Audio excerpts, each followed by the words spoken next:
Aê! E aí, E aí, pastor? seu pecador? Como vai? Saudade, pecador. Suave aí na livraria? Suave aqui na minha sala bagunçada, como sempre.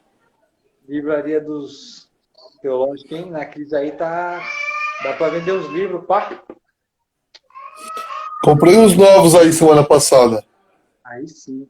Deixa eu só avisar que hoje eu tô cuidando do nenê, então eu vou andar bastante, hein? Sem problema. Babado Nicolas. Deixa eu só acender aqui as luzes pra não ir andando e ficando sem. E aí, Léo, seu palmeirense? Boa noite, palmeirense. Ei, nenezão! Dá um oi pro pastor Darcio. E aí, Nick, Corinthians? Olha lá. E aí, chefe? Deixa eu pôr aqui um patrulha canina.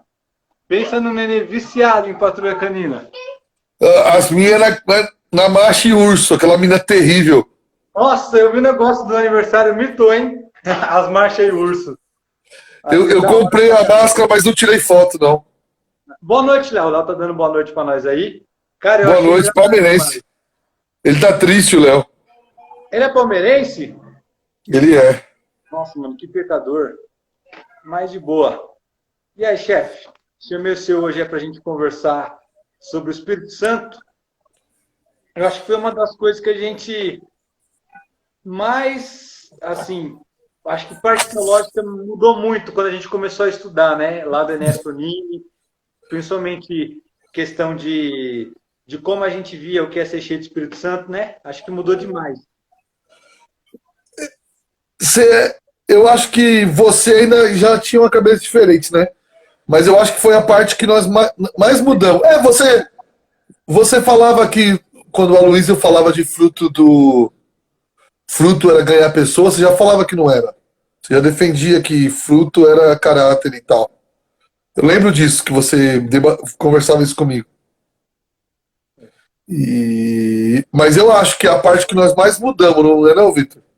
Eu acho que foi, né? Até, assim, não é, primeiramente, só para deixar claro, não é nada contra quem tem uma ideia diferente do Espírito Santo, mas, particularmente, a gente, por exemplo, não consegue acreditar hoje que algumas questões muito mais como sinais externos, ou coisa assim, olha, você, por exemplo, vai ser cheio num prédio do culto, mas sai da porta para fora, a sua semana é normal. A gente acha que isso mudou muito, né?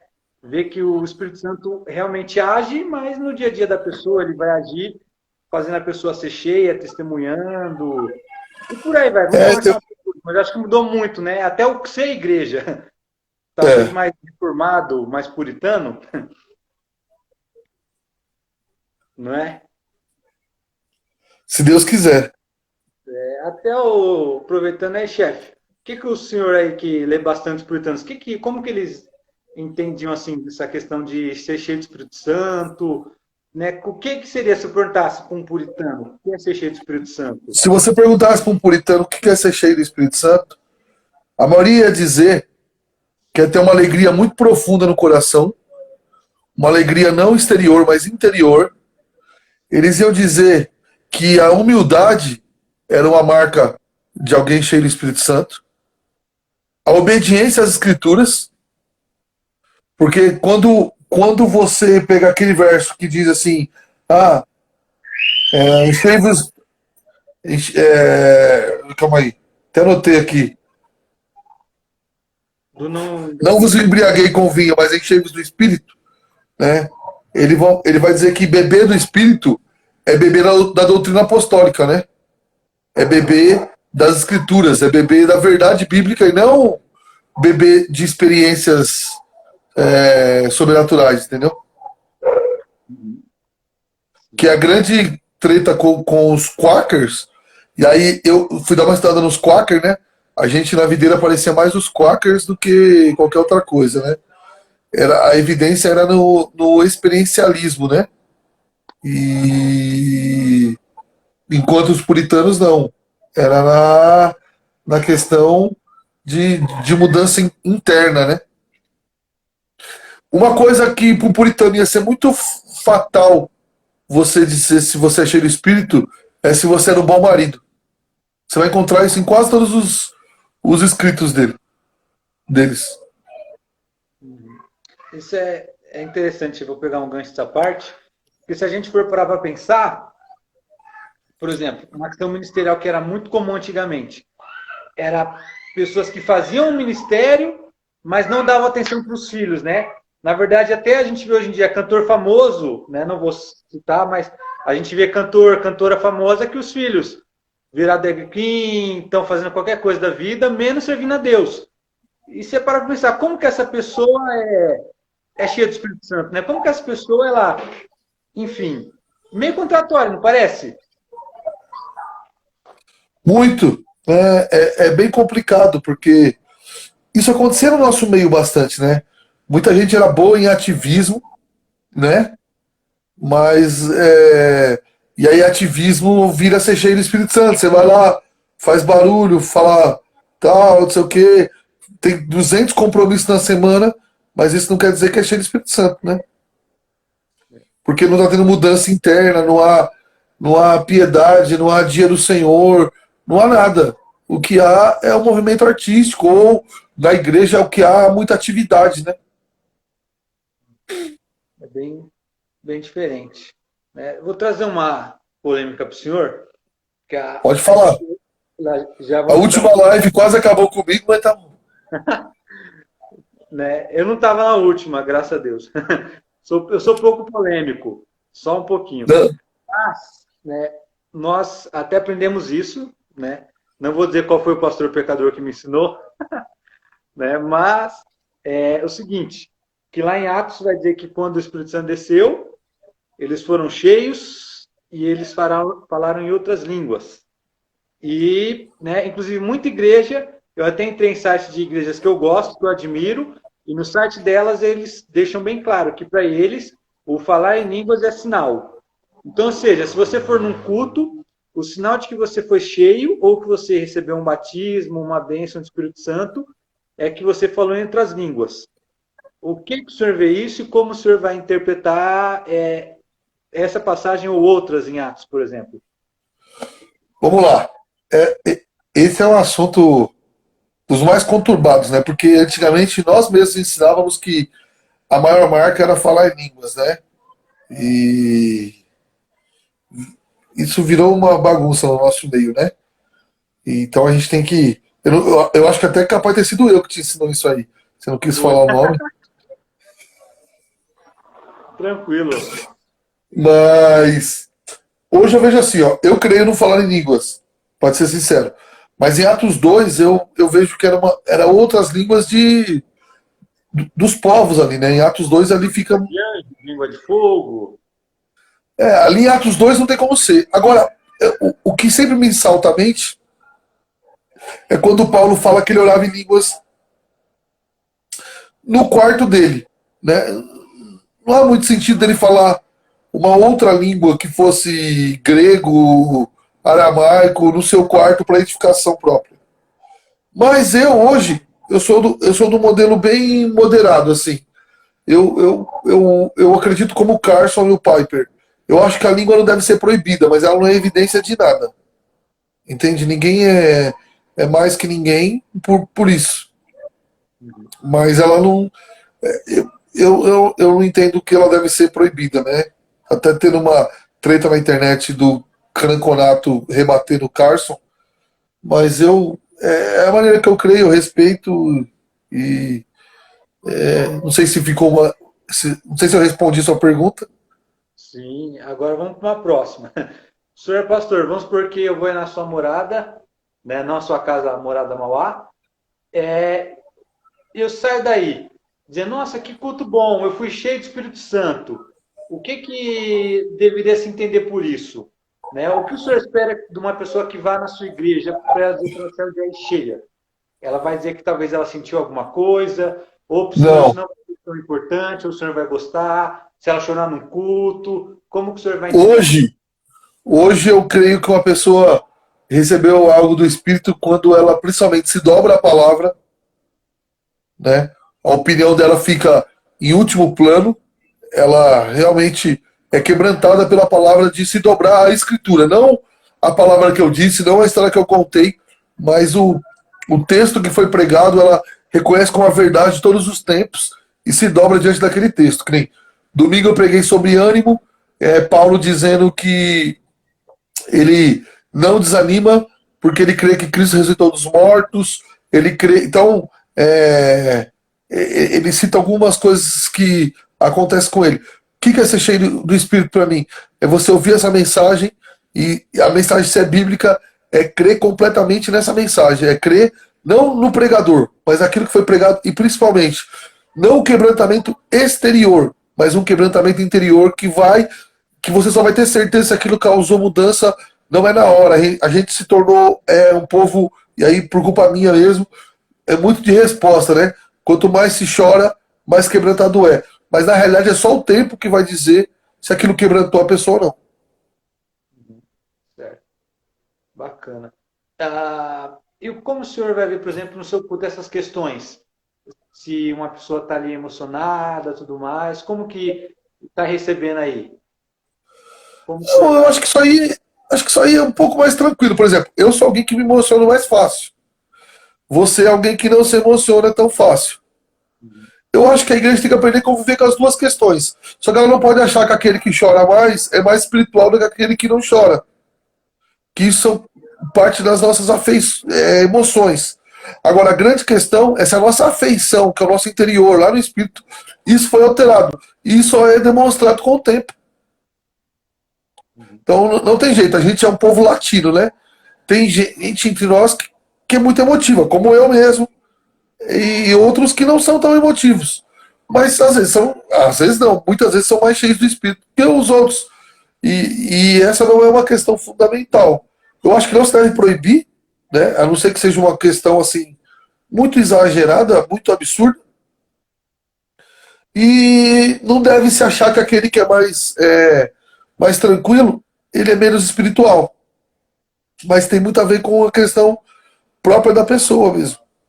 Né? Eu mesmo, às vezes eu estou lendo algum livro de teologia que alguém fala uma frase muito fora do para mim e às vezes eu me emociono, choro. Mas é poucas pessoas que às vezes acontece isso. Mas eu não sou nem melhor nem pior. É o meu jeito de ser.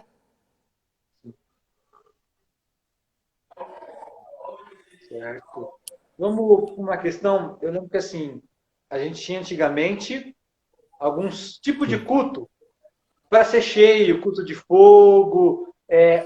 Como o senhor hoje vai ver uma questão dessa? Por exemplo, o senhor faria hoje na sua igreja um culto querendo que a pessoa seja cheia? Ou o senhor acha que talvez isso tem que estar em todas as palavras, ou tem que ter? Se você quiser comentar um pouco de pregação nesse sentido, o que o senhor acha desse sentido? Vamos dizer, pregar fogo, pregar assim. Eu acho que a gente tinha que ter mudado o foco lá atrás. Eu acho que a gente pode pregar sobre buscar a Deus. E não quer dizer que a pessoa vai receber ali, como quase nunca vai receber ali, mas pregar sobre uma busca maior. Que eu acho que o que o cristão de hoje precisa é uma volta à busca, a vida de oração, de chorar no quarto secreto com Deus, de buscar a Deus e pregar sobre buscar, do povo ir até Deus. E não de vir até a igreja receber algo especial que algumas pessoas têm ali. Né? Certo. Tá. Eu tenho uma posição aqui que eu mudei bastante tempo, aí foi com teologia, e a gente aprendeu que muitos batistas são assim, né? Então, quando fizemos Enéas Tonines, eles ensinaram que os batistas que não ficaram na linha tradicional, mas eles passaram pelo mover carismático, que é o batista renovado, eles entendem que o ser cheio do Espírito Santo está ligado com o que Jesus prometeu. E isso é descrito em Atos 1:8, que a gente conhece muito bem, que Jesus diz: mas recebereis poder ao descer sobre vós o Espírito Santo. E aí Jesus vai dizer: e sereis minhas testemunhas, tanto na Judéia, quanto na Galiléia, Samaria e até os confins. Hoje eu tenho uma posição bem assim, de que Jesus prometeu que eu receberia o Espírito Santo, que eu seria cheio, e aí e ele diz: então algumas coisas têm que acontecer. Né? A primeira coisa que ele diz é que nós seríamos testemunha dele. Ou seja, que eu entendo assim, que aquele que é cheio de Espírito Santo, ele se torna mais de Deus, né? Ele se entrega mais, talvez assim, se consagre mais. E ele testemunha. O senhor talvez diria que a maior chave de alguém que é cheio de Espírito Santo é alguém que testemunha? Ou o senhor talvez colocaria outra questão hoje, como maior evidência? Eu acho que testemunho é uma marca muito grande, mas eu gosto muito da questão de Efésios 5,18, que diz que, falando entre vós, quem é cheio, né? Não vos embriaguei com vinho, no qual de solução, mas enchei-vos do Espírito, falando entre vós, salmos, entoando e louvando a Deus de coração. Essa adoração, né, essa alegria interior é uma marca. E ainda no verso 20 ele diz, dando sempre graças a Deus por tudo. Então essa questão não sei se a palavra seria gratidão, mas essa questão de glorificar a Deus, eu acho que ela está intimamente ligada a essa questão de testemunhar. Eu acho que essas coisas andam muito próximas. Testemunhar, ter essa alegria interna, porque sem essa alegria interna, o testemunho ele fica algo forçado, né? Ele fica algo empurrado. Então eu acho. E acho que eu ainda acho que uma marca muito grande hoje em dia, eu penso, não pensava assim. Hoje em dia eu penso uma marca muito grande de alguém cheio do Espírito Santo é alguém que se sujeita à Escritura, mano. Entende? A gente tem muita gente que fala de muitas coisas, mas a opinião dela é mais importante que a Bíblia. Certo. Vamos pegar um gancho nessa, o senhor falou então. Espírito Santo e essas palavras, profecias aí. Como que nós podemos entender assim o que é alguém cheio de Espírito Santo? Ou, se eu sou cheio, o que eu falo, quanto que ele tem de peso em relação à Bíblia ou não? Como que nós podemos entender isso no meio da igreja? Boa pergunta. A gente tem que pensar assim, ó. Quem é quem é cheio do Espírito, ele recebe mais iluminação, mas ele não recebe inspiração. Inspiração foram para aqueles só que escreveram a Escritura. Inspiração é sem erro, sem falha. Nós somos mais iluminados, mas temos ainda a nossa falha, temos ainda as nossas dificuldades do dia a dia. Então, eu não acredito que ninguém, nenhuma medida, nenhum homem, tenha a mesma dimensão do Espírito que os apóstolos, por exemplo. Eu acredito, como o Ian Gruden, que os dons existem, mas eles existem numa força menor do que foi para os apóstolos, entendeu? Ninguém tem mais a dimensão apostólica dos dons, né? Então, eu acredito, eu particularmente acredito nos dons, até hoje creio, mas quando eu vejo alguém falando num tom meio apostólico, né, eu percebo que é forçação, porque aquilo mesmo que ele promete, ele nunca consegue entregar, né? Não entendi, mano. Olha, o Carmo veio visitar nós, cheio de Espírito Santo com a Coca. Opa! Não, porque assim, essa galera que diz que tem o mesmo dom, eles não conseguem fazer os mesmos milagres, a gente sabe disso. Então, essa é a questão. Sim. Vamos lá, vamos colocar uma questão assim. Acho que até, pelo menos eu posso dizer, a nossa igreja em Marília, não sei outras na época, mas nós sempre entendemos que a Bíblia está acima do que uma profecia que alguém fala. E hoje, como o senhor vê, por exemplo, profecias ou revelações, não que são extra-bíblicas, mas coisas, por exemplo, que a Bíblia não diz. Uma irmã na sua igreja, ela começar a revelar casamento, namoro. A gente mandou embora aí, quando a gente era desse movimento, a gente já era contra isso aí. Não sei se você lembra, tinha uma irmã que morava perto da igreja, que ela foi pedir para falar que ela queria revelar casamento. E eu falei para ela, não, filha, aqui cada um escolhe o seu. Né? Fica tranquila, pode. Então, esse tipo de revelação, eu não vou falar 100%, que pode acontecer que Deus dê a alguém, mas 99,999999999% das vezes é emocionalismo, né? A pessoa... Agora, eu também acredito que Deus pode nos dar aviso através de outras pessoas. Entende? Mas é diferente do que esse tipo de revelação. Esse tipo de revelação, esse aí que você falou, ele deve ser coibido em qualquer igreja séria. Porque só vai trazer, e a gente sabe, a gente ainda que segurava um pouco isso, anos depois, olhando para trás, tanto na nossa igreja quanto outras igrejas que eu ajudei a cuidar, ou pastores que eu era amigo, o tanto de malefício que esse tipo de situação trouxe. O quanto de gente frustrada, amargurada, por conversas assim que nunca aconteceram. Porque se fosse de Deus mesmo, tinha acontecido. E eu vou dizer mais, né? É maior o número que não aconteceu do que o que aconteceu. Muito maior. É complicado. Se o Espírito Santo está falando, como é que vai dar certo, né? Tem que dar. Se Deus falou, pelo menos nós cremos assim, que a palavra de Deus é infalível. Agora, quando você coloca qualquer revelação, não vou nem falar maior que a Bíblia, porque aí já é um cúmulo absurdo, mas no mesmo patamar, que é o que acontecia muitas vezes, aí, cara, é o caminho para a destruição da igreja. Qualquer coisa que é colocado no mesmo patamar que as escrituras vai destruir a igreja. A gente estava falando, eu lembrei de uma coisa. Eu preguei aí no começo do ano, lembra aí? Começo do ano. Foi janeiro que eu fiz? Não, março, um pouquinho antes do corona, uma semana antes. Consegui sair sem corona de São Paulo. Você trouxe o corona pra cá. Né? Mas eu vim do interior. E aí, não sei se o senhor lembra, mas eu preguei sobre o Salmo 51, que a gente estava Lógico que eu lembro. O Diogo aqui lembra direto. Davi fala o seguinte, ó. Ele fala, restitui-me a alegria da salvação, e aí depois ele fala, e eu vou ensinar o teu caminho aos pecadores. Até assim, se a gente levar para um lado de Espírito Santo ser cheio, o que ele está ensinando é o quê? Que ele quer ser alegre, e a alegria do Espírito Santo vai tomar conta dele para ele ensinar. É verdade. É verdade. Essa é uma marca de ser cheio do Espírito Santo. Né? Essa alegria interior é uma das maiores marcas, caras, de ser cheio. Porque ela não é momentânea, né? Ela permanece mesmo nos dias extremamente difíceis da vida, né? Ela vai, interessante isso. Ela não dura só no culto. Ela não dura só no culto, no barulho, no louvor preferido. Ela é para os dias difíceis da vida. Louvor, aí vocês estão tocando música um pouco mais antiga também, né? E umas mais novas.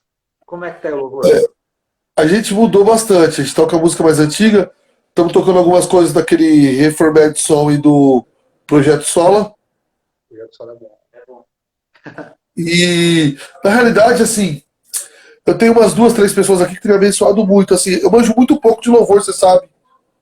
Né? Eu nunca consegui dar o apoio que o louvor precisava, porque eu não manjo nada.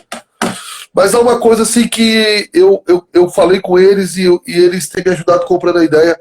Eu não quero mais louvor que repita, repita, repita, repita, repita, repita, porque era uma maneira da gente manivelar o povo e eu não quero mais isso, entendeu? Eu quero que simplesmente as pessoas adorem do jeito delas, eu não quero nada mais que isso. Eu não sei se ficou claro, mas eu não quero mais essa repetição. Eu quero que o louvor exalte o nome do Senhor. E a grande questão é que os louvores hoje, pelo menos, tem uma igreja muito boa aqui no ABC. Eu não vou falar o nome porque eu vou fazer uma crítica, mas eu quero falar que ela é boa. E aí eu fui dar uma olhada no louvor dela, ela é de outra cidade aqui, e ela tem esses louvores desse naipe, entendeu? E é complicado, porque o louvor acaba trazendo tudo pro homem, né? E a gente precisa ir mudando isso na medida do possível. Mas eu também confesso que muito fui eu que ensinei. Aí tem que ter paciência para mudar. Como é que o senhor vê essa questão do louvor?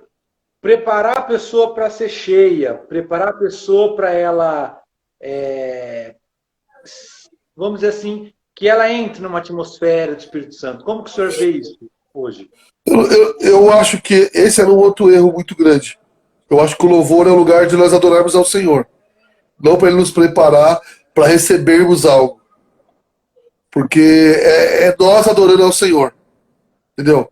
E nós usávamos o louvor só para levar para o momento e tal. E eu acho que o que eu vou falar é difícil, mas o louvor era muito usado para manipulação um pouco, para forçação de barra, né? E aí a culpa nem era dos ministros de louvor, não estou falando deles não.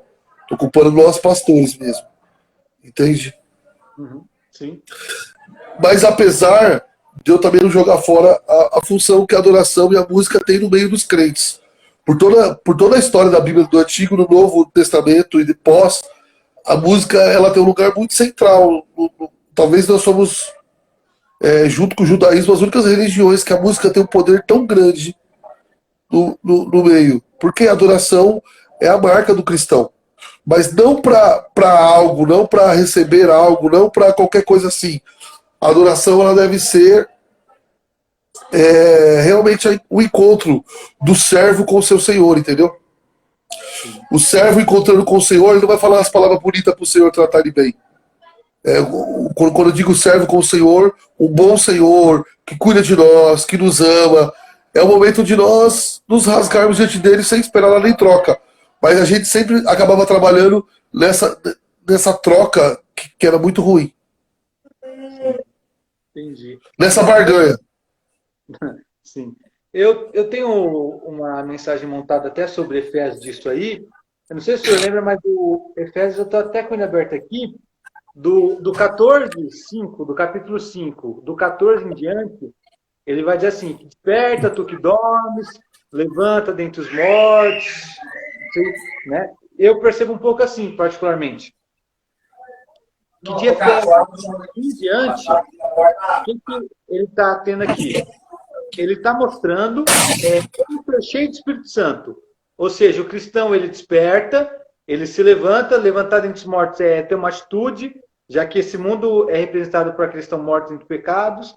E ele vai dizer, por exemplo, o seguinte, que ele vê como anda de forma prudente, que vai remir o tempo, não seja insensato e que saiba discernir a vontade do Senhor. E aí no versículo 18 ele finalmente vai dizer: não se embriague com vinho, mas se encha do Espírito Santo.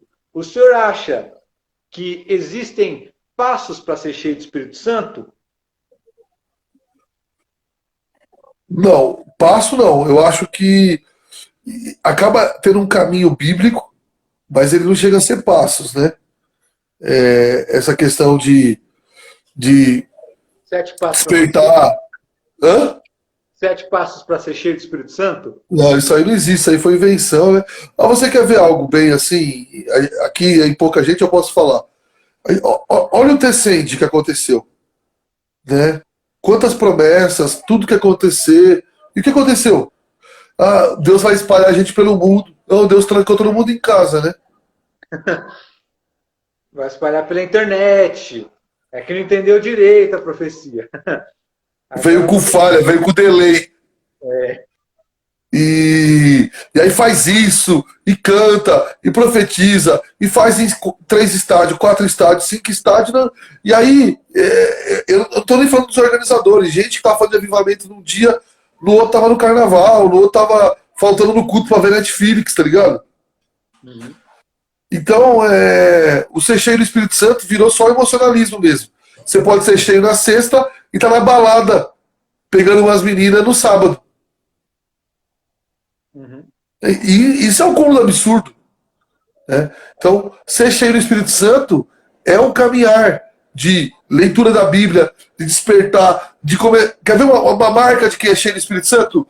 É começar a desejar menos as coisas dessa terra. Olha a vida de gente como Paulo, ou da história da igreja, gente cheia do Espírito Santo. Cada dia eles tinham menos amor pelas coisas dessa terra. Né? E não tem nada a ver com o ser cheio do Espírito Santo da maioria dos crentes de hoje. Então, eu acho que não existe passo nem nada. Mas existe assim, não há um caminho para ser cheio do Espírito Santo que não passe por aquilo que é oração, leitura da Bíblia, frequentar os cultos, buscar a Deus, quebrantar diante de Deus, amar menos as coisas do mundo. Isso aí, a gente inventou outras coisas, mas não mudou. O que era antes continua sendo até hoje.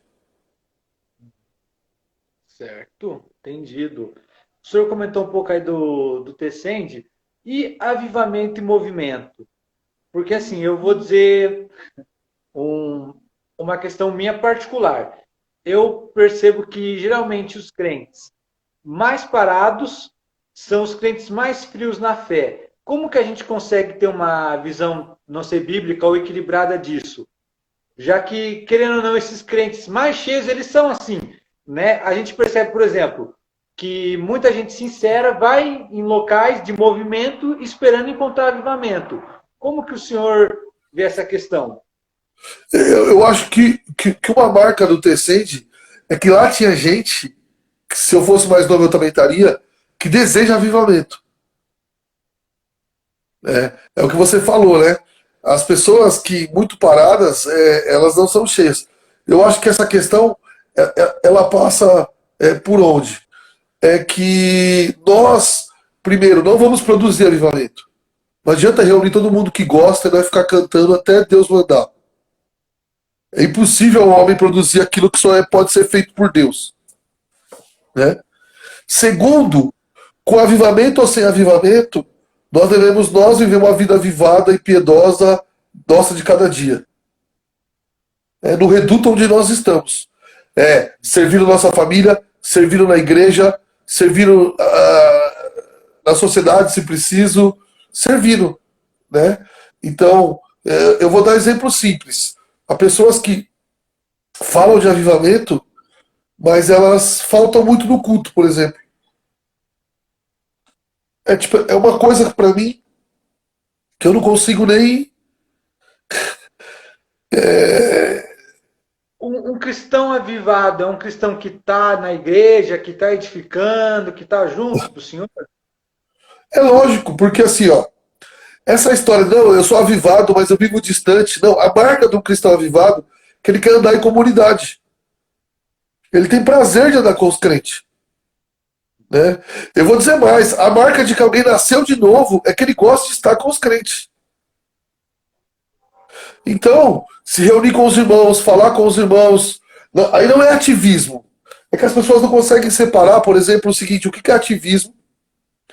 É, o que é ativismo do que é ter um coração fervoroso.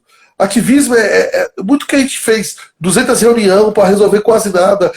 Agora, estar com os irmãos, ter prazer de estar, reunir para orar, reunir para conversar, reunir para estudar a Bíblia, isso demonstra que o irmão ele tem desejo de ser cheio do Espírito Santo.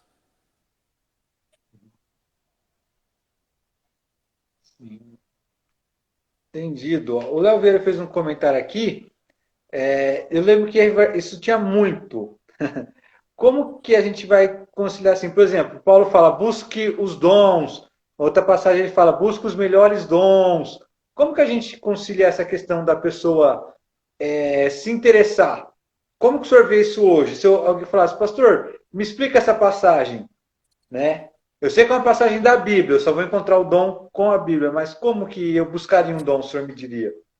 Vai orar, vai orar e Deus vai te guiar, porque se ele te deu um dom, ele vai guiar. Agora, é complicado pessoa que não ora e não lê a Bíblia. Você vê, tem gente que faz 5 anos que eu conheço que ele fala que está procurando o dom dele. Então deixa eu entender. Deus deu um dom para ele, mas não conta para ele. Nem dirige ele para o dom. Né? Por exemplo, né, o dom de pregar. Vai buscar. As pessoas vão ver se você tem o dom ou não. O problema é que a maioria não vai querer ouvir os irmãos dizer, não, você não tem o dom. Entende? Sim. Então, por exemplo, ser ministro de louvor, para mim, é um dom. Vai além da voz, da capacidade vocal. Tem gente que tem voz, mas não tem dom. Mas se você falar para alguém hoje, você não tem dom, ela sai da igreja. Eu não sei se eu respondi sua pergunta.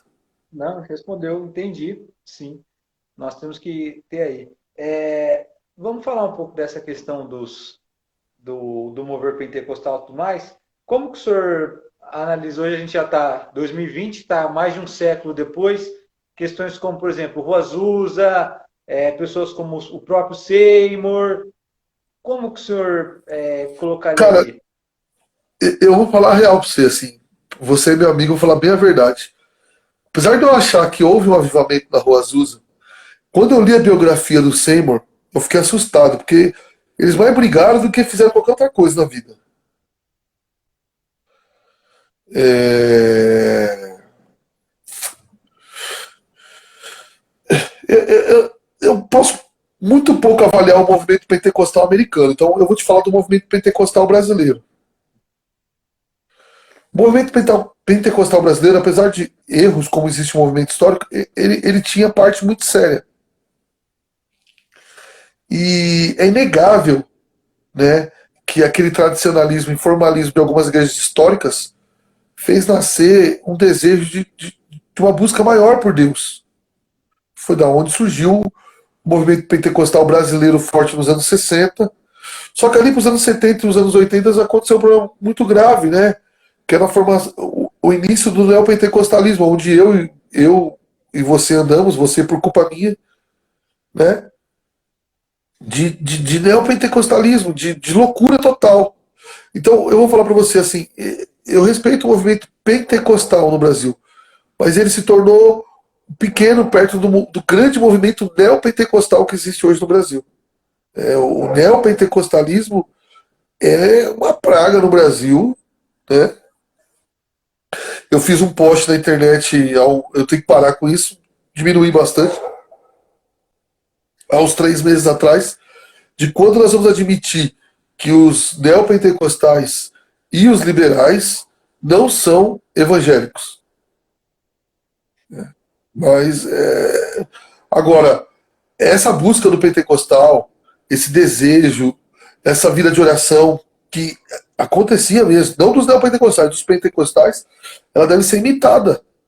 Eu acho que, e lógico, por toda a questão histórica do Brasil, de falta de literatura, falta de estudo, o problema do movimento pentecostal brasileiro era um pouco, e eu vivi um pouco disso, a falta de estudo e preparo. Só que o que aconteceu? Quando isso ficou evidente nos anos 90, mandaram eles para o seminário. Mandaram para o seminário liberal. E aí virou essa desgrama que nós temos hoje. Teatro liberal. O senhor falou uma coisa interessante. Eu lembro Ainda muito bem bem. que a gente sempre quando fala história de avivalistas, é muito comum falar de homens que não tinham estudo, de homens pobres e tudo mais. Como que o senhor vê essa relação? Deus bravamente prefere usar esses homens, o senhor acha?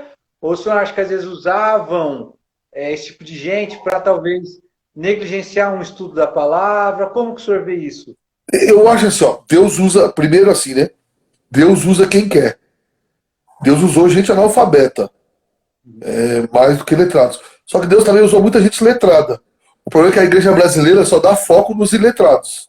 Por exemplo, John Wesley, apesar de eu discordar de algumas coisas, ele era um homem letrado. George Wycliffe também. Você não pode dizer que Lutero e João Calvino não foram parte do avivamento. João Kinuski. Eram homens letrados, certo? George Whitefield. Por exemplo, o primeiro pastor do tabernáculo, John Gill, era um homem letrado. O avivamento puritano. O avivamento puritano com Thomas Golden e outros eram homens letrados e houve avivamento no meio deles. Hã? Só a cara fera, pô. E eram homens letrados.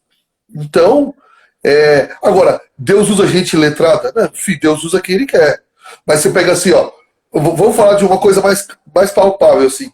Você pega William Carey e o William e Hudson Taylor, movimento na Índia e na China, de avivamento de explosão de missões. Os dois eram homens letrados. Para você ter uma ideia, William Carey traduziu a Bíblia para 23 línguas. 23 línguas. O Hudson Taylor era muito letrado. Então, o George Muller era letrado. Agora, Deus usa gente Iletrada? Usa. Deus usa. Deus, eu acho que isso já ficou muito claro nos apóstolos. Ele usou Pedro e usou Paulo. É. Mas, por exemplo, assim, ó, vou dar um exemplo. A gente já ouvia muito antigamente sobre Carey, Taylor, esses caras.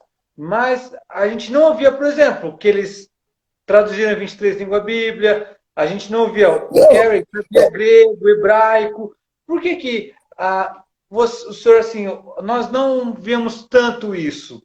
porque o movimento que nós fazíamos parte, ele tinha um culto ao anti-intelectualismo. Seu áudio está baixo mesmo, Vitor. Se você puder aumentar aí, está baixo o áudio. Uhum. Vou aumentar aqui. Até o anti-intelectualismo era muito estimulado, até para a gente não descobrir, por exemplo, que a visão dos vencedores era errado. Entende? Era uma defesa para manipular as massas. Vamos numa questão aí, pastor. Todo movimento, todo avivamento tem erros. O que o senhor Calma acha? aí. O senhor quer falar que letrado é uma pessoa que tem um ensino superior ou uma pessoa sem educação alguma na escola? Ensino superior no Brasil hoje não é ser letrado, né? Eu conheço um monte de analfabeto que tem mestrado até. Público? Mas letrado, eu quero dizer, Alexandre, por alguém que é profundo leitor, sabe mais de uma língua, né? É versado em muita coisa. Por exemplo, William Carey falava facilmente 4 ou 5 línguas, né? É versado no pensamento da época que viveu, né? William Carey citava filósofos, seja cristão ou não cristão, com muita facilidade. Então, isso é letrado. E letrado é gente muito simples, que conhece male male a sua própria língua, como boa parte de nós, né?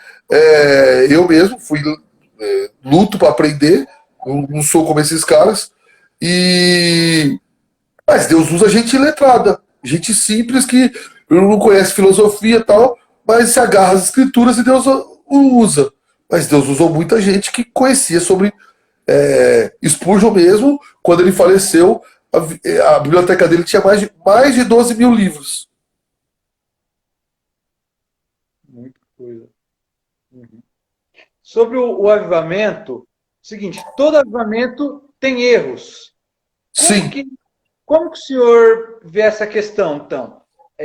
Tem que aceitar, é normal, não faz parte? tem que corrigir, tem que ir Aham. corrigindo.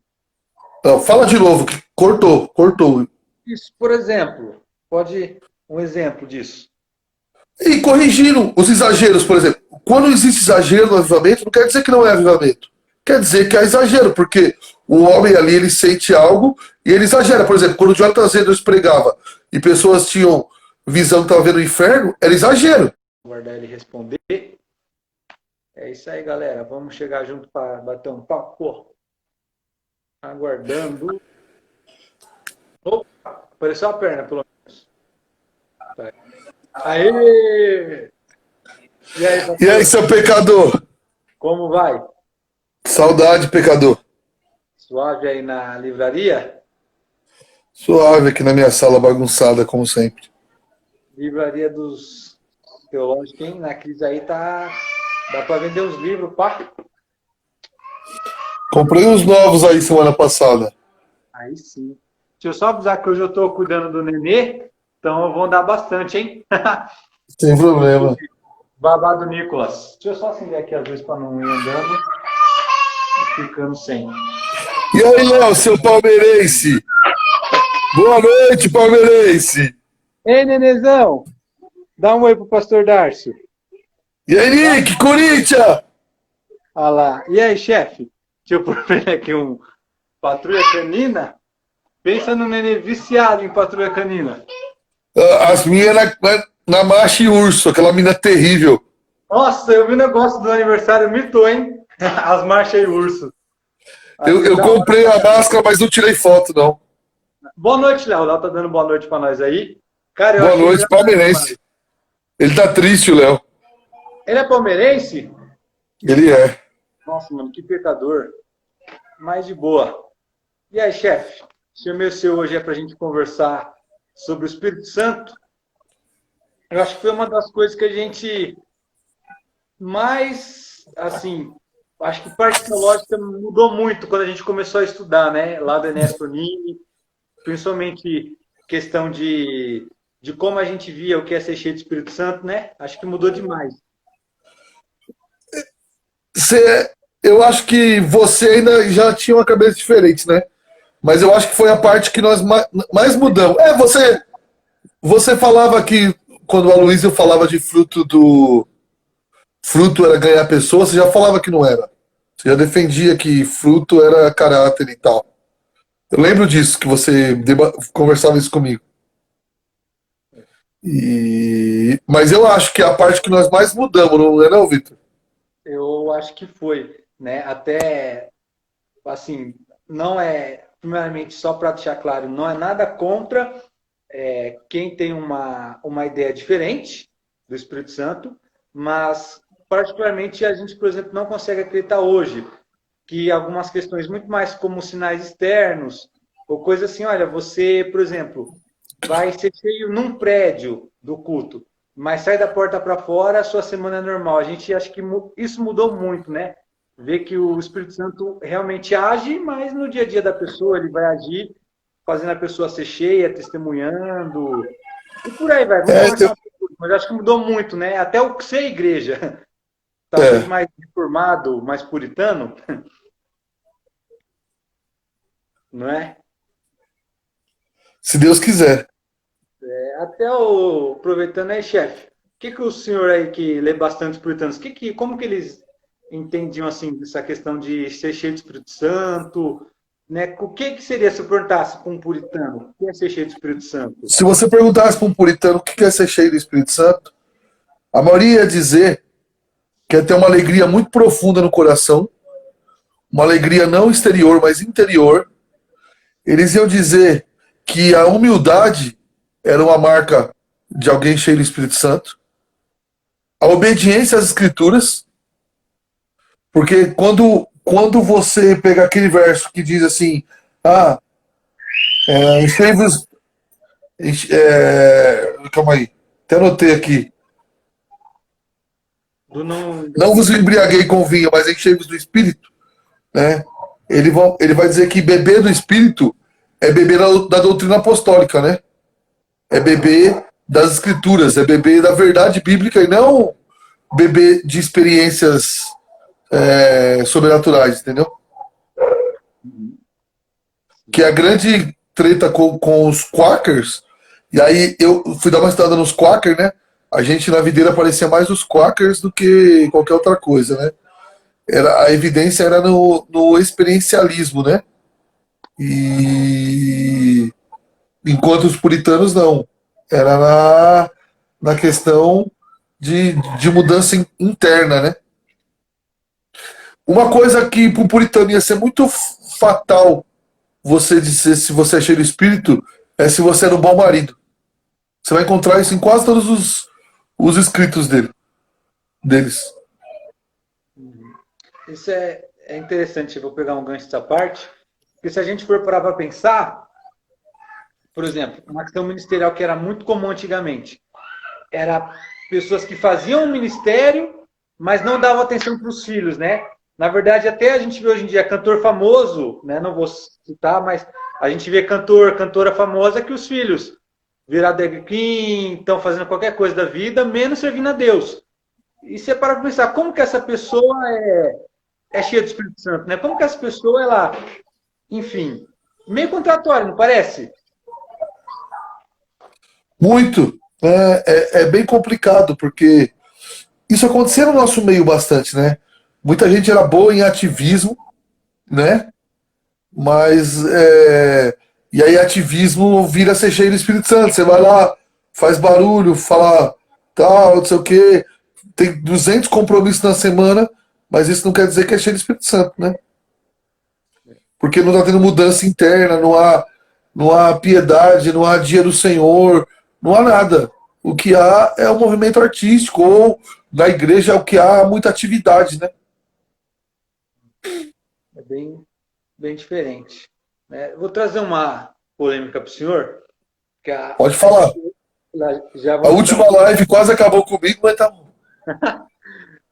Né? Eu não estava na última, graças a Deus.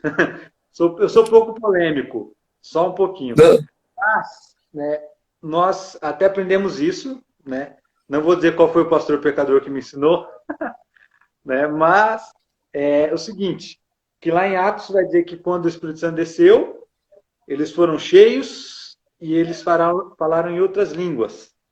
E, né, inclusive, muita igreja, eu até entrei em sites de igrejas que eu gosto, que eu admiro, e no site delas eles deixam bem claro que para eles o falar em línguas é sinal. Então, ou seja, se você for num culto, o sinal de que você foi cheio ou que você recebeu um batismo, uma bênção do Espírito Santo, é que você falou em outras línguas.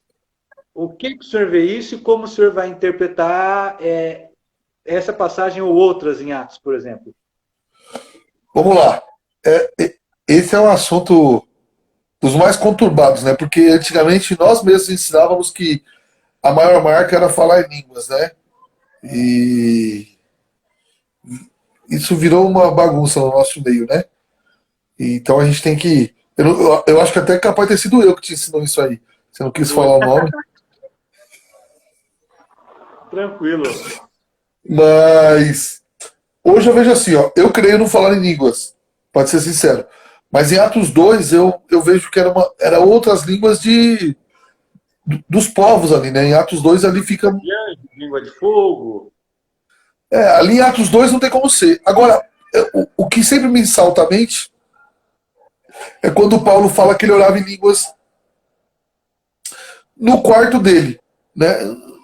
Não há muito sentido dele falar uma outra língua que fosse grego, aramaico, no seu quarto para edificação própria. Mas hoje, eu sou do modelo bem moderado, assim. Eu acredito como o Carson e o Piper. Eu acho que a língua não deve ser proibida, mas ela não é evidência de nada. Entende? Ninguém é mais que ninguém por isso. Mas ela não. Eu não entendo que ela deve ser proibida, né? Até tendo uma treta na internet do Cranconato rebatendo o Carson. Mas é a maneira que eu creio, eu respeito e não sei se ficou não sei se eu respondi sua pergunta. Sim, agora vamos para uma próxima. Senhor pastor, vamos supor que eu vou na sua morada, né, não a sua casa, a morada Mauá, eu saio daí, dizendo, nossa, que culto bom, eu fui cheio de Espírito Santo. O que deveria se entender por isso? Né? O que o senhor espera de uma pessoa que vá na sua igreja para ela dizer que ela saiu de aí cheia? Ela vai dizer que talvez ela sentiu alguma coisa, ou para o senhor isso Não. não é tão importante, ou o senhor vai gostar, se ela chorar num culto, como que o senhor vai entender?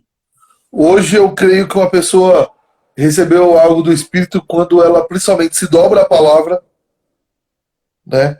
A opinião dela fica em último plano, ela realmente é quebrantada pela palavra de se dobrar à escritura, não a palavra que eu disse, não a história que eu contei, mas o texto que foi pregado, ela reconhece como a verdade de todos os tempos e se dobra diante daquele texto. Que nem domingo eu preguei sobre ânimo, Paulo dizendo que ele não desanima porque ele crê que Cristo ressuscitou dos mortos, ele crê. Então, ele cita algumas coisas que acontecem com ele. O que é ser cheio do Espírito para mim? É você ouvir essa mensagem e a mensagem ser bíblica é crer completamente nessa mensagem, é crer não no pregador, mas aquilo que foi pregado e principalmente não o quebrantamento exterior, mas um quebrantamento interior que você só vai ter certeza se aquilo causou mudança, não é na hora. A gente se tornou um povo, e aí por culpa minha mesmo, é muito de resposta, né? Quanto mais se chora, mais quebrantado é. Mas na realidade é só o tempo que vai dizer se aquilo quebrantou a pessoa ou não. Certo. Bacana. E como o senhor vai ver, por exemplo, no seu culto essas questões? Se uma pessoa está ali emocionada, tudo mais, como que está recebendo aí?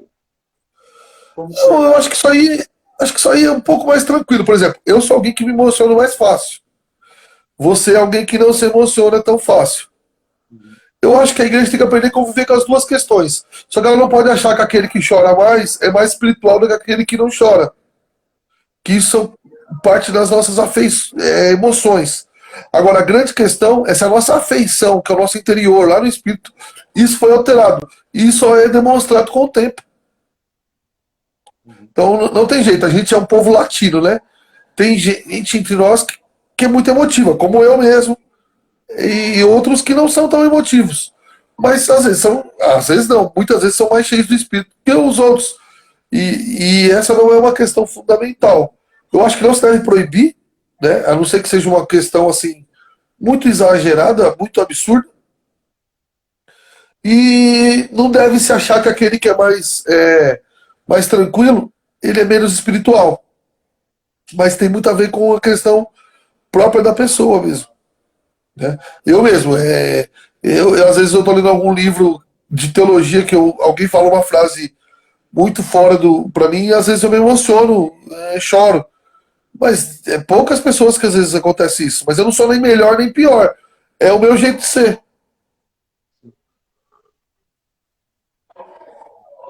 Certo. Vamos para uma questão. Eu lembro que assim, a gente tinha antigamente alguns tipos de culto para ser cheio, culto de fogo. Como o senhor hoje vê uma questão dessa? Por exemplo, o senhor faria hoje na sua igreja um culto querendo que a pessoa seja cheia? Ou o senhor acha que talvez isso tem que estar em todas as palavras, ou tem que ter? Se você quiser comentar um pouco de pregação nesse sentido, o que o senhor acha desse sentido? Vamos dizer, pregar fogo, pregar assim. Eu acho que a gente tinha que ter mudado o foco lá atrás. Eu acho que a gente pode pregar sobre buscar a Deus. E não quer dizer que a pessoa vai receber ali, como quase nunca vai receber ali, mas pregar sobre uma busca maior. Que eu acho que o que o cristão de hoje precisa é uma volta à busca, a vida de oração, de chorar no quarto secreto com Deus, de buscar a Deus e pregar sobre buscar, do povo ir até Deus. E não de vir até a igreja receber algo especial que algumas pessoas têm ali. Né? Certo. Tá. Eu tenho uma posição aqui que eu mudei bastante tempo, aí foi com teologia, e a gente aprendeu que muitos batistas são assim, né? Então, quando fizemos Enéas Sonines, eles ensinaram que os batistas que não ficaram na linha tradicional, mas eles passaram pelo mover carismático, que é o batista renovado, eles entendem que o ser cheio do Espírito Santo está ligado com o que Jesus prometeu. E isso é descrito em Atos 1:8, que a gente conhece muito bem, que Jesus diz: mas recebereis poder ao descer sobre vós o Espírito Santo. E aí Jesus vai dizer: e sereis minhas testemunhas, tanto na Judéia, quanto na Galiléia, Samaria e até os confins. Hoje eu tenho uma posição bem assim, de que Jesus prometeu que eu receberia o Espírito Santo, que eu seria cheio, e aí e ele diz: então algumas coisas têm que acontecer. Né? A primeira coisa que ele diz é que nós seríamos testemunha dele. Ou seja, que eu entendo assim, que aquele que é cheio do Espírito Santo, ele se torna mais de Deus. Né? Ele se entrega mais, talvez assim, se consagre mais. E ele testemunha. O senhor talvez diria que a maior chave de alguém que é cheio do Espírito Santo é alguém que testemunha? Ou o senhor talvez colocaria outra questão hoje, como maior evidência? Eu acho que testemunho é uma marca muito grande, mas eu gosto muito da questão de Efésios 5,18, que diz que, falando entre vós, quem é cheio, né? Não vos embriaguei com vinho, no qual de solução, mas enchei-vos do Espírito, falando entre vós, salmos, entoando e louvando a Deus de coração. Essa adoração, né, essa alegria interior é uma marca. E ainda no verso 20 ele diz: dando sempre graças a Deus por tudo. Então essa questão não sei se a palavra seria gratidão, mas essa questão de glorificar a Deus, eu acho que ela está intimamente ligada a essa questão de testemunhar. Eu acho que essas coisas andam muito próximas. Testemunhar, ter essa alegria interna, porque sem essa alegria interna, o testemunho ele fica algo forçado, né? Ele fica algo empurrado. Então eu acho. E acho que eu ainda acho que uma marca muito grande hoje em dia, eu penso, não pensava assim. Hoje em dia eu penso uma marca muito grande de alguém cheio do Espírito Santo é alguém que se sujeita à escritura, mano. Entende? A gente tem muita gente que fala de muitas coisas, mas a opinião dela é mais importante que a Bíblia. Certo. Vamos pegar um gancho nessa que o senhor falou então. Espírito Santo e essas palavras, profecias aí. Como que nós podemos entender assim o que é alguém cheio de Espírito Santo? Ou, se eu sou cheio, o que eu falo, quanto que ele tem de peso em relação à Bíblia ou não? Como que nós podemos entender isso no meio da igreja? Boa pergunta. A gente tem que pensar assim, ó. Quem é quem, quem é cheio de Espírito, ele recebe mais iluminação, mas ele não recebe inspiração. Inspiração foram para aqueles só que escreveram a Escritura. Inspiração é sem erro, sem falha. Nós somos mais iluminados, mas temos ainda a nossa falha, temos ainda as nossas dificuldades do dia a dia. Então, eu não acredito que ninguém, em nenhuma medida, nenhum homem, tem a mesma dimensão do Espírito que os apóstolos, por exemplo. Eu acredito, como o Ian Gruden, que os dons existem, mas eles existem numa força menor do que foi para os apóstolos, entendeu? Ninguém tem mais a dimensão apostólica dos dons, né? Então, eu acredito, eu particularmente acredito nos dons, até hoje creio, mas quando eu vejo alguém falando num tom meio apostólico, né, eu percebo que é forçação, porque aquilo mesmo que ele promete, ele nunca consegue entregar, né? Não entendi, mano. Olha, o Carmo veio visitar nós, cheio de Espírito Santo com a Coca. Opa! Não, porque assim, essa galera que diz que tem, essa galera que diz que tem o mesmo dom, eles não conseguem fazer os mesmos milagres, a gente sabe disso. Então, essa é a questão. Sim. Vamos lá, vamos colocar uma questão assim. Acho que até, pelo menos eu posso dizer, a nossa igreja em Marília, não sei outras na época, mas nós sempre entendemos que a Bíblia está acima do que uma profecia que alguém fala. E hoje, como o senhor vê, por exemplo, profecias ou revelações, não que são extra-bíblicas, mas coisas, por exemplo, que a Bíblia não diz. Uma irmã na sua igreja, ela começar a revelar casamento, namoro. Como A gente mandou embora aí, quando a gente era desse movimento, a gente era contra isso aí. Não sei se você lembra, tinha uma irmã que morava perto da igreja, que ela foi pedir para falar que ela queria revelar casamento. E eu falei para ela, não, filha, aqui cada um escolhe o seu. Né? Fica tranquila, pode. Então, esse tipo de revelação,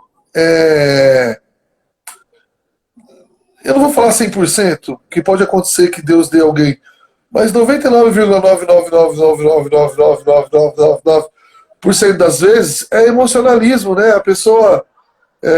Agora, eu também acredito que Deus pode nos dar aviso através de outras pessoas. Entende? Mas é diferente do que esse tipo de revelação. Esse tipo de revelação, esse aí que você falou, ele deve ser coibido em qualquer igreja séria. Porque só vai trazer, e a gente sabe, a gente ainda que segurava um pouco isso, anos depois, olhando para trás, tanto na nossa igreja quanto outras igrejas que eu ajudei a cuidar, ou pastores que eu era amigo, o tanto de malefício que esse tipo de situação trouxe. O quanto de gente frustrada, amargurada, por conversas assim que nunca aconteceram. Porque se fosse de Deus mesmo, tinha acontecido. E eu vou dizer mais, né? É maior o número que não aconteceu do que o que aconteceu. Muito maior. É complicado. Se o Espírito Santo está falando, como é que vai dar certo, né? Tem que dar. Se Deus falou, pelo menos nós cremos assim, que a palavra de Deus é infalível. Agora, quando você coloca qualquer revelação, não vou nem falar maior que a Bíblia, porque aí já é um cúmulo absurdo, mas no mesmo patamar, que é o que acontecia muitas vezes, aí, cara, é o caminho para a destruição da igreja.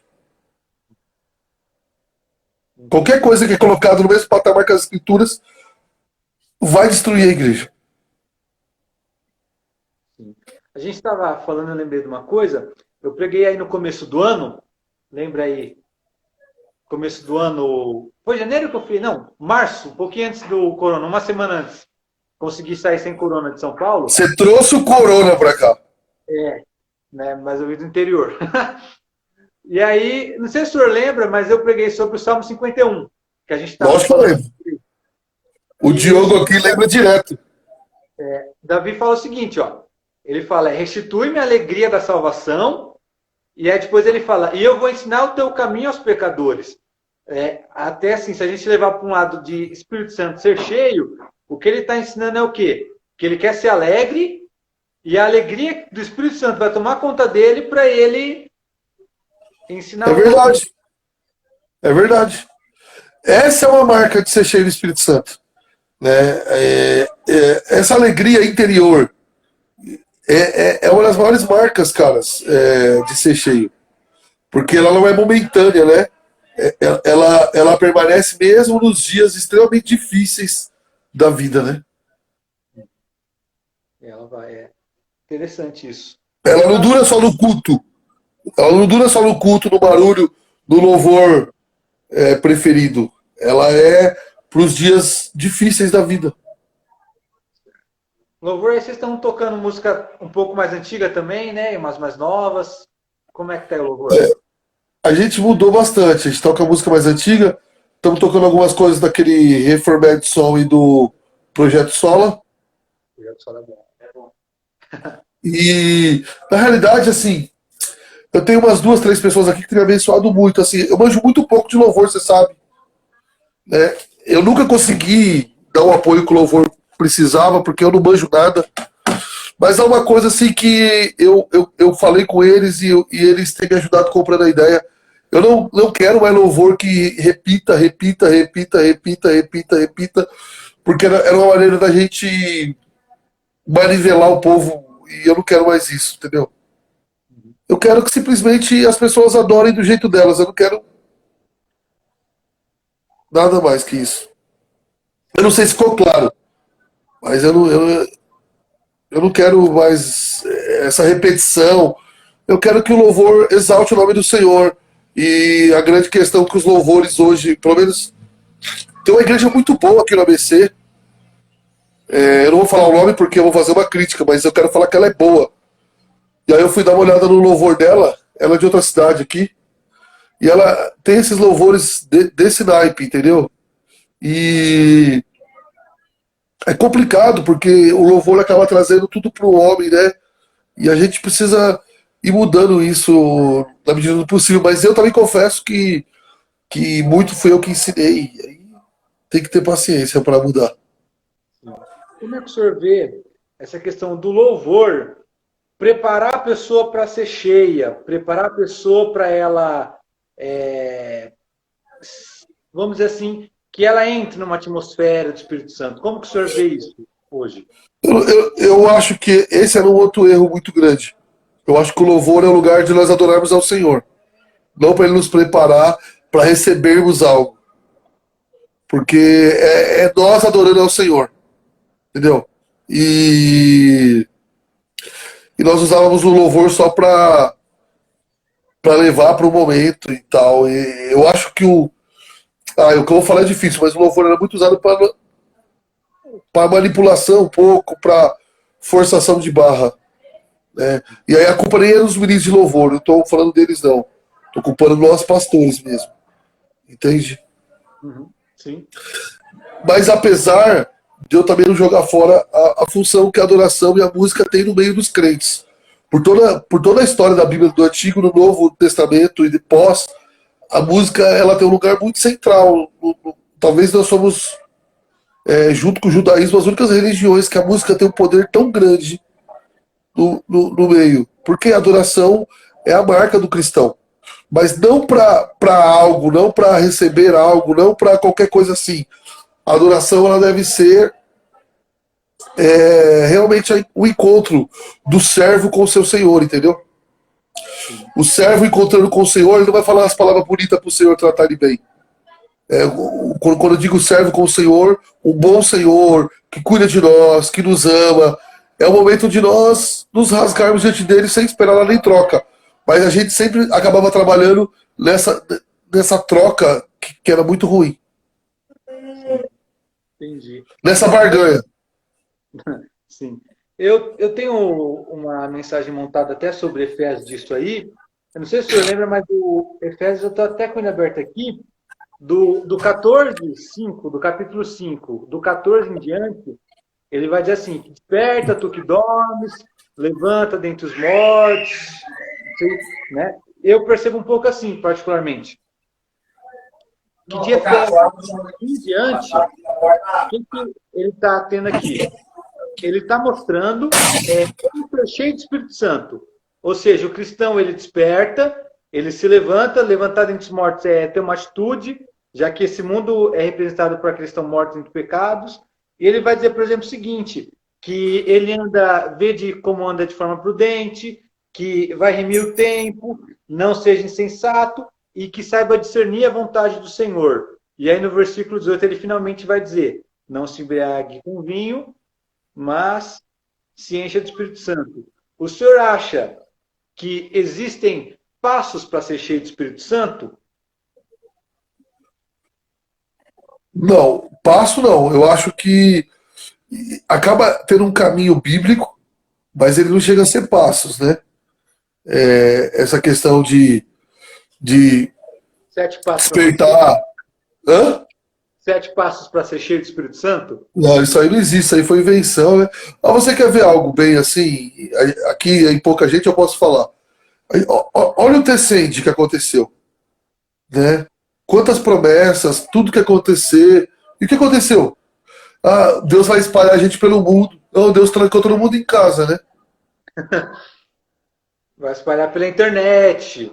É que não entendeu direito a profecia. Veio Agora com você. falha, veio com delay. E aí faz isso, e canta, e profetiza, e faz em 3 estádios, 4 estádios, 5 estádios. Né? E aí, eu não estou nem falando dos organizadores, gente que estava fazendo avivamento num dia, no outro tava no carnaval, no outro tava faltando no culto para ver Netflix, tá ligado? Uhum. Então, o ser cheio do Espírito Santo virou só emocionalismo mesmo. Você pode ser cheio na sexta e tá na balada, pegando umas meninas no sábado. Uhum. E isso é um cúmulo absurdo. Né? Então, ser cheio do Espírito Santo é um caminhar de leitura da Bíblia, de despertar, de comer. Quer ver uma marca de quem é cheio do Espírito Santo? É começar a desejar menos as coisas dessa terra. Olha a vida de gente como Paulo, ou da história da igreja, gente cheia do Espírito Santo. Cada dia eles tinham menos amor pelas coisas dessa terra. Né? E não tem nada a ver com o ser cheio do Espírito Santo da maioria dos crentes de hoje. Então, eu acho que não existe passo nem nada. Mas existe assim. Não há um caminho para ser cheio do Espírito Santo que não passe por aquilo que é oração, leitura da Bíblia, frequentar os cultos, buscar a Deus, quebrantar diante de Deus, amar menos as coisas do mundo. Isso aí, a gente inventou outras coisas, mas não mudou. O que era antes continua sendo até hoje. Certo, entendido. O senhor comentou um pouco aí do Tecende e avivamento e movimento. Porque assim, eu vou dizer um- uma questão minha particular. Eu percebo que geralmente os crentes mais parados são os crentes mais frios na fé. Como que a gente consegue ter uma visão, não sei, bíblica ou equilibrada disso? Já que, querendo ou não, esses crentes mais cheios, eles são assim, né? A gente percebe, por exemplo, que muita gente sincera vai em locais de movimento esperando encontrar avivamento. Como que o senhor vê essa questão? Eu acho que uma marca do Tecende é que lá tinha gente, que se eu fosse mais novo eu também estaria, que deseja avivamento. É o que você falou, né? As pessoas que muito paradas, elas não são cheias. Eu acho que essa questão, ela passa por onde? É que nós, primeiro, não vamos produzir avivamento. Não adianta reunir todo mundo que gosta e vai ficar cantando até Deus mandar. É impossível o homem produzir aquilo que só pode ser feito por Deus. Né? Segundo, com avivamento ou sem avivamento, nós devemos viver uma vida avivada e piedosa nossa de cada dia. No reduto onde nós estamos. Servindo nossa família, servindo na igreja, servindo na sociedade, se preciso, servindo, né? Então, eu vou dar exemplo simples. Há pessoas que falam de avivamento, mas elas faltam muito no culto, por exemplo. É uma coisa para mim que eu não consigo nem. Um cristão avivado é um cristão que está na igreja, que está edificando, que está junto do Senhor? É lógico, porque assim, ó, essa história, não, eu sou avivado, mas eu vivo distante. Não, a marca do cristão avivado é que ele quer andar em comunidade. Ele tem prazer de andar com os crentes. Né? Eu vou dizer mais, a marca de que alguém nasceu de novo é que ele gosta de estar com os crentes. Então, se reunir com os irmãos, falar com os irmãos, aí não é ativismo.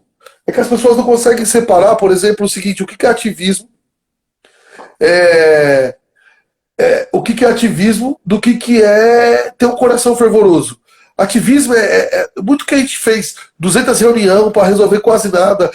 Agora, estar com os irmãos, ter prazer de estar, reunir para orar, reunir para conversar, reunir para estudar a Bíblia, isso demonstra que o irmão ele tem desejo de ser cheio do Espírito Santo.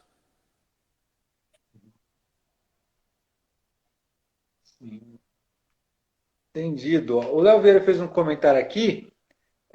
Eu lembro que isso tinha muito. Como que a gente vai conciliar assim? Por exemplo, Paulo fala, busque os dons. Outra passagem ele fala, busque os melhores dons. Como que a gente concilia essa questão da pessoa se interessar? Como que o senhor vê isso hoje? Se alguém falasse, pastor, me explica essa passagem, né? Eu sei que é uma passagem da Bíblia, eu só vou encontrar o dom com a Bíblia, mas como que eu buscaria um dom, o senhor me diria? Vai orar. Vai orar e Deus vai te guiar, porque se ele te deu um dom, ele vai guiar. Agora, é complicado pessoa que não ora e não lê a Bíblia. Você vê, tem gente que faz 5 anos que eu conheço que ele fala que está procurando o dom dele. Então deixa eu entender. Deus deu um dom para ele, mas não conta para ele. Nem dirige ele para o dom. Né?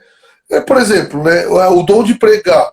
Vai buscar, as pessoas vão ver se você tem o dom ou não. O problema é que a maioria não vai querer ouvir os irmãos dizer, não, você não tem o dom. Entende? Sim. Então, por exemplo, ser ministro de louvor, para mim, é um dom. Vai além da voz, da capacidade vocal. Tem gente que tem voz, mas não tem dom. Mas se você falar para alguém hoje, você não tem dom, ela sai da igreja. Eu não sei se eu respondi sua pergunta. Não, respondeu, entendi. Sim, nós temos que ter aí. Vamos falar um pouco dessa questão do mover pentecostal e tudo mais. Como que o senhor analisou? Hoje a gente já está 2020, está mais de um século depois. Questões como, por exemplo, Rua Azusa, pessoas como o próprio Seymour. Como que o senhor colocaria Cara, aí? eu vou falar a real para você, assim. Você é meu amigo, eu vou falar bem a verdade. Apesar de eu achar que houve um avivamento na Rua Azusa, quando eu li a biografia do Seymour, eu fiquei assustado, porque eles mais brigaram do que fizeram qualquer outra coisa na vida. É... eu posso muito pouco avaliar o movimento pentecostal americano, então eu vou te falar do movimento pentecostal brasileiro. O movimento pentecostal brasileiro, apesar de erros, como existe um movimento histórico, ele tinha parte muito séria. E é inegável, né, que aquele tradicionalismo e formalismo de algumas igrejas históricas fez nascer um desejo de uma busca maior por Deus. Foi da onde surgiu o movimento pentecostal brasileiro forte nos anos 60. Só que ali para os anos 70 e os anos 80 aconteceu um problema muito grave, né? Que era o início do neopentecostalismo, onde eu e você andamos, você por culpa minha, né? De neopentecostalismo, de loucura total. Então, eu vou falar para você assim, eu respeito o movimento pentecostal no Brasil, mas ele se tornou pequeno perto do grande movimento neopentecostal que existe hoje no Brasil. O neopentecostalismo é uma praga no Brasil, né? Eu fiz um post na internet, eu tenho que parar com isso, diminuir bastante, há uns 3 meses atrás, de quando nós vamos admitir que os neopentecostais e os liberais não são evangélicos. Mas, agora, essa busca do pentecostal, esse desejo, essa vida de oração que acontecia mesmo, não dos neopentecostais, dos pentecostais, ela deve ser imitada. Eu acho que, e lógico, por toda a questão histórica do Brasil, de falta de literatura, falta de estudo, o problema do movimento pentecostal brasileiro era um pouco, e eu vivi um pouco disso, a falta de estudo e preparo. Só que o que aconteceu? Quando isso ficou evidente nos anos 90, mandaram eles para o seminário. Mandaram para o seminário liberal. E aí virou essa desgrama que nós temos hoje. Teatro liberal. O senhor falou uma coisa interessante. Eu lembro muito Ainda bem. que a gente sempre, quando fala história de avivalistas, é muito comum falar de homens que não tinham estudo, de homens pobres e tudo mais. Como que o senhor vê essa relação? Deus bravamente prefere usar esses homens, o senhor acha? Ou o senhor acha que às vezes usavam esse tipo de gente para talvez negligenciar um estudo da palavra? Como que o senhor vê isso? Eu acho assim, ó, Deus usa, primeiro assim, né? Deus usa quem quer. Deus usou gente analfabeta, mais do que letrados. Só que Deus também usou muita gente letrada. O problema é que a igreja brasileira só dá foco nos iletrados. Por exemplo, John Wesley, apesar de eu discordar de algumas coisas, ele era um homem letrado. George Wycliffe também. Você não pode dizer que Lutero e João Calvino não foram parte do avivamento. João Kinuski. Eram homens letrados. Certo?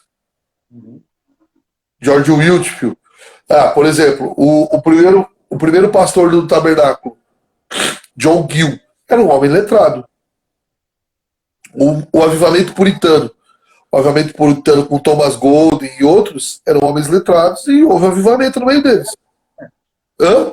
Só a cara fera, pô. E eram homens letrados. Então, agora, Deus usa gente letrada? Não, filho, Deus usa quem ele quer. Mas você pega assim, ó. Vamos falar de uma coisa mais palpável, assim. Você pega William Carey e o Hudson Taylor. Movimento na Índia e na China. De avivamento, de explosão de missões. Os dois eram homens letrados. Para você ter uma ideia, William Carey traduziu a Bíblia para 23 línguas. 23 línguas. O Hudson Taylor era muito letrado. Então, o George Muller era letrado. Agora, Deus usa gente iletrada? Usa. Deus usa. Eu acho que isso já ficou muito claro nos apóstolos. Ele usou Pedro e usou Paulo. Mas, por exemplo, assim, ó, vou dar um exemplo. A gente já ouvia muito antigamente sobre Carey, Taylor, esses caras. Mas a gente não ouvia, por exemplo, que eles traduziram em 23 línguas a Bíblia. A gente não ouvia o Carey sabia grego, hebraico. Por que o senhor, assim, nós não vemos tanto isso? Porque o movimento que nós fazíamos parte, ele tinha um culto ao anti-intelectualismo. Até seu áudio está baixo mesmo, Vitor. Se você puder aumentar aí, está baixo o áudio. Até o anti-intelectualismo era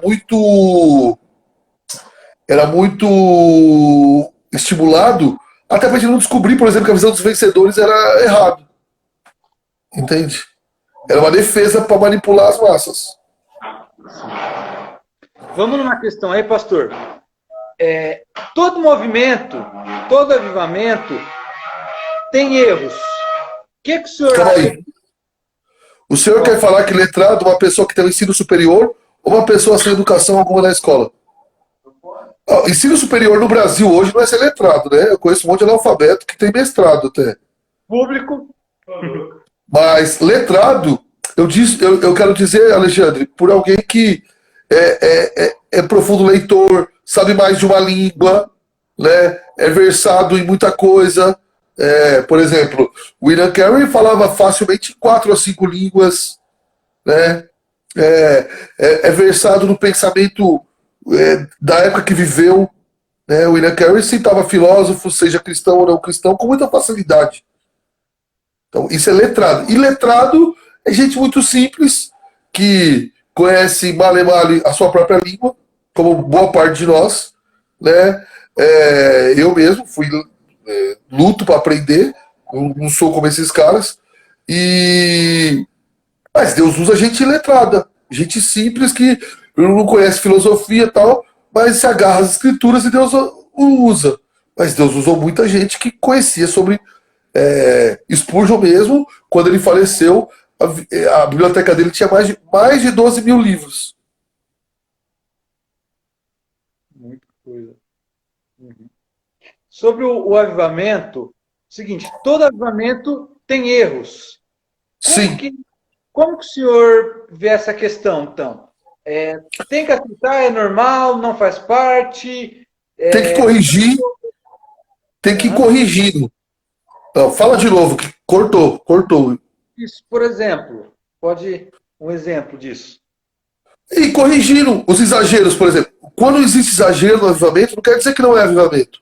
Quer dizer que é exagero, porque o homem ali, ele sente algo e ele exagera. Por exemplo, quando o Jonathan Edwards pregava e pessoas tinham visão que estavam vendo o inferno, era exagero.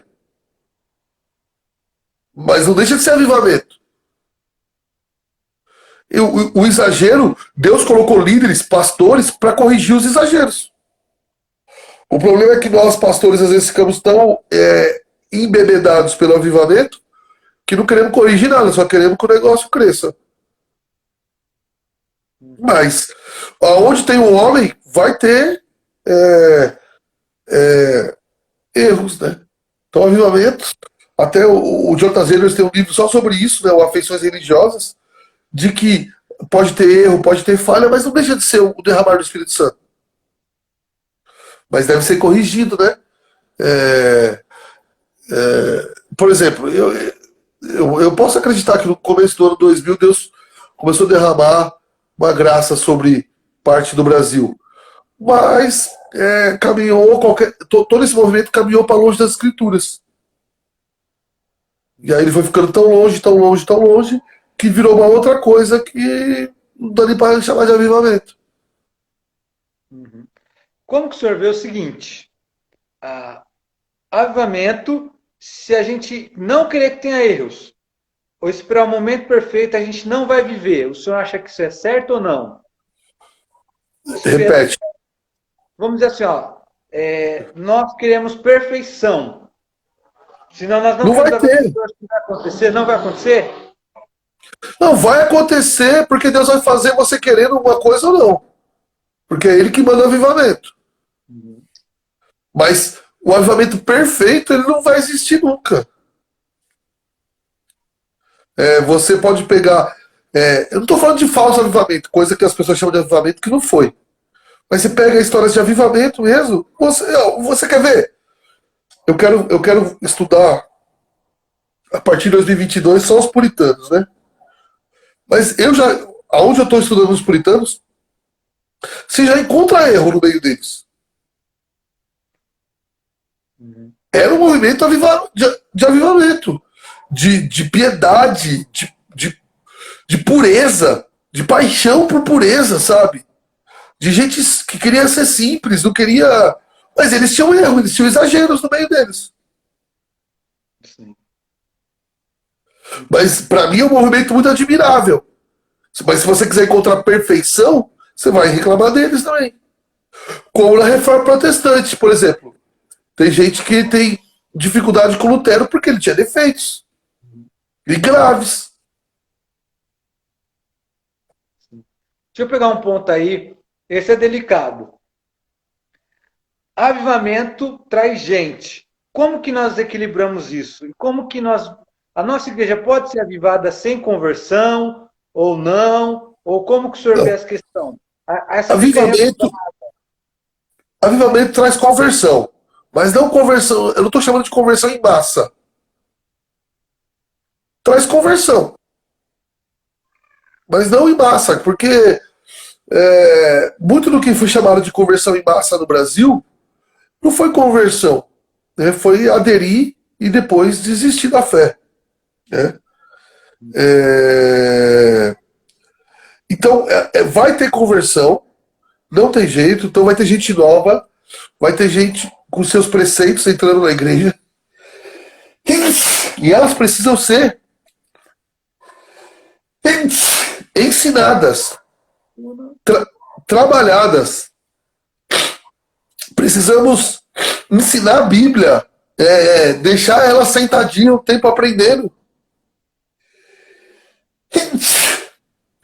Os livros. É isso que nós precisamos fazer, na minha opinião. Né? Levar a pessoa a orar, conhecer a Bíblia, estudar. E não fazer o que fazíamos antes, colocar ela já para fazer alguma coisa. Certo. Mas então, por exemplo, se hoje por um acaso começa a aparecer 30, 40 pessoas, ou como a gente vê essas igrejas aí que estão chamando de emergente, que explodem, o senhor diria que elas são avivadas porque centenas de pessoas vão nelas? Não, porque as igrejas emergentes do Brasil. Olha as igrejas emergentes dos Estados Unidos. Elas começaram nos anos 90, certo? Não sobrou nenhuma delas. A última que fechou foi a do Driscoll. Uhum. Elas não fizeram raízes. Como é que avivamento não cria raízes, né?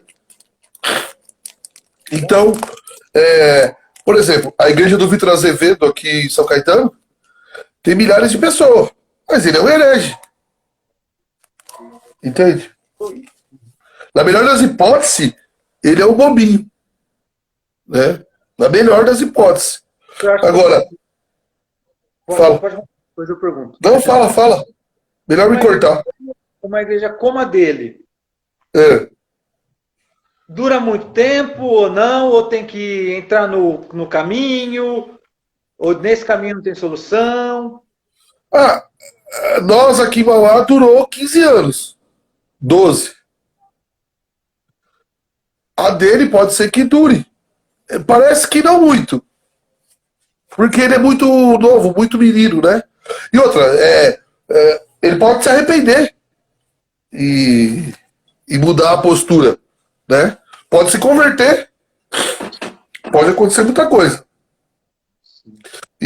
Mas que seja 10, 5, 20 anos, essas igrejas emergentes, elas têm prazo de validade.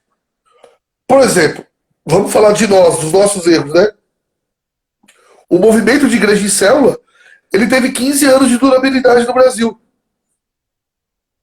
Hoje tem lugar que você fala de célula, as pessoas atiram em você. Marília ainda não estourou ainda, porque aí já começou mais tarde. O movimento de célula que chegou em Marília em 2009. Mas aqui em São Paulo em 2001. Então aqui, por exemplo, aqui em Mauá, você falou de célula, você pode tomar uma facada. Verdade. Ó, deixa eu dar um abraço aí pro Ricardinho, mandar um abraço pra gente. Você que é top, Ricardinho. Então, Ricardinho é gente boa. Como o senhor vê a questão da profecia?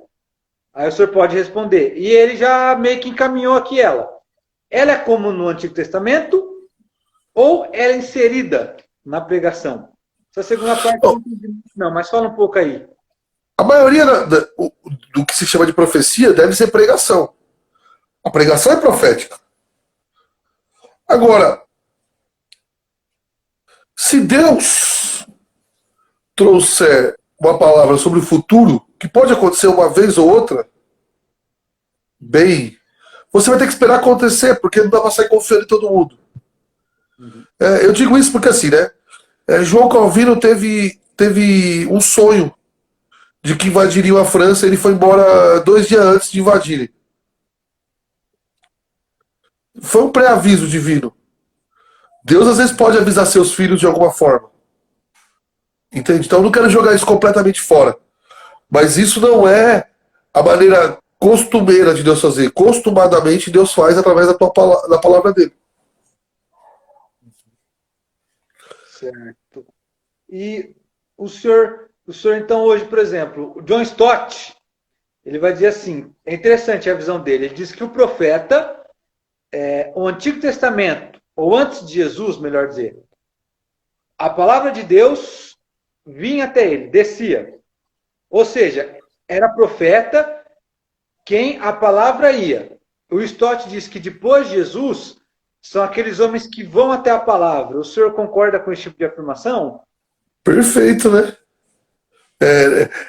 Essa maneira de, assim, como os profetas do Antigo Testamento, e até vamos dizer, dos inspirados do Novo Testamento, ninguém fala mais que nem eles. Ninguém. O que nós chegamos mais perto de falar que nem eles é quando nós pregamos claramente o que está na Bíblia. Porque aí é inerrante. E não é tão inerrante que nós podemos interpretar o que eles disseram errado. Mas chega mais perto da pureza. Agora, quando é um negócio que eu senti, filho, aí lascou. Porque pode ser errado. Por isso que hoje, quando alguém fala, eu vou pregar o que eu tô sentindo, minha vontade é ir embora para casa. Vou fazer uma confissão ali. Como que o senhor vê mover apostólico? O que o apóstolo diz hoje? Por exemplo, Que apóstolo? eu vi um apóstolo aí, Não, você viu um apóstolo hoje? um da internet, olha só. Não, você não viu. Porque não existe. Isso aí é ideologia de gênero de crente. Ideologia de gênero.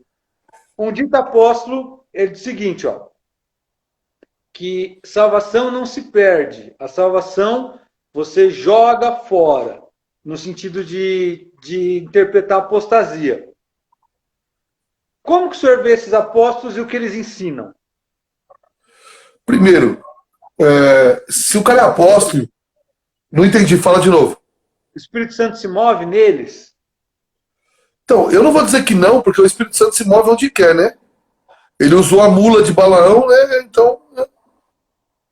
Agora sim, tem um apóstolo muito famoso no Brasil que ia estar aqui em Santo André. E eu tenho um amigo, que graças a Deus ele não está aí, então eu posso falar, que é próximo desse apóstolo. E aí ele marcou para mim, sem falar comigo, de eu falar com o apóstolo. Né? E eu não falei que não ia. E ele ficou insistindo, uma coisa bem cansativa. Até que ele falou, mas por que você não quer falar com o cara? Eu falei, porque, cara, eu não converso com o apóstolo. Né? Eu não vou chamar ele de apóstolo nunca. Ele não é apóstolo, porque não existe apóstolo. Eu vou conversar com alguém que não existe? Só existe, no máximo, pastores. Apóstolo é os 12 lá que foram e mais um ou outro que entrou. Né? Apóstolo bom é só apóstolo morto. Então, Deus pode usar a vida desses homens? Pode. Mas o que eles fazem é pecado. Deixar usar o título de apóstolo é pecado. Completamente pecado. Eles deviam se arrepender. Como que alguém se põe o título de apóstolo e ainda diz que é humilde? Porque a teoria desse apóstolo aqui, que ia vir aqui, o cara queria me levar e falou, ele é muito humilde. Eu falei, se ele é humilde, manda ele tirar o título de apóstolo. De servo de Jesus, né? Se ele é apóstolo, então o apostolado cessou, como disse o Léo, e cessou tanto que até 100 anos nem existia. Ninguém tinha nem coragem de fazer um negócio desse. Teve muito herege na história, mas nem os maiores hereges teve coragem de se chamar apóstolo. Eu não estou dizendo que todos esses caras são hereges, mas eles caminham por esse caminho. Sim. Sabe? O Quaker lá, o George, o grande Quaker, apesar É John Fox, né? de muita maluquice, e os discípulos deles tratar ele como apóstolo, ele nunca se titulou apóstolo. Uhum. Então, cara, o movimento apostólico brasileiro é uma piada. E o mundial também, né? Mas se tem menos lá fora do que aqui. Porque aqui há pessoas de igrejas históricas que dão ouvido para esses apóstolos. Sim, eles vão em todo tipo de igreja. Por que que não tem? Por exemplo, apóstolo, a palavra é enviado. Por que eu não posso dizer que eles são apóstolos, que eles são enviados de Deus? Porque apóstolo ele tinha uma inspiração divina. Quando ele escrevia, era inerrante. Eles foram escolhidos a dedo por Jesus de Nazaré. Uma das maneiras que a igreja sempre interpretou para alguém ser apóstolo é que o próprio Jesus aparece para ele e o escolhe como apóstolo. Por isso que Paulo foi aceito. Ele teve que ir lá explicar como é que foi. Em Atos 15, quando Pedro estende a destra da comunhão, ele está aceitando tudo que foi falado ali. Né? Então, Jesus não apareceu para esses caras, para chamar eles. Eu vi um deles explicando que ele não é apóstolo como eles, mas ele é apóstolo porque ele cuida de pastores. Né? Mas, então, exatamente. O apóstolo é escolhido por Jesus. Eu não sou escolhido por Jesus? Eu não sou um apóstolo? Eu não sou escolhido por Jesus? Eu não sou um apóstolo? Só responder aqui, o cara falou aqui, ó. Seu apostolado cessou em Efésios 4:11. Que viagem. Obrigado pela viagem. Faz 2000 anos que a igreja viaja, viu, Lucas? Ali está dizendo que ele chamou alguns para apóstolos, né? Não está dizendo para sempre, né? Essa questão dos apóstolos é só olhar. É bem básico, né? Os que vieram pós-apóstolos, ninguém. Os padres apostólicos, os pais apostólicos, ninguém foi chamado de apóstolo, né? Então, realmente, Deus me chamou para ser filho dele, mas Deus não me chamou para ser apóstolo. Não só a mim. Deus não chamou nunca ninguém depois deles para serem apóstolos. Isso nunca aconteceu. Responde rapidão, chefe. Aí, o senhor crê em avivamento que vem ou não?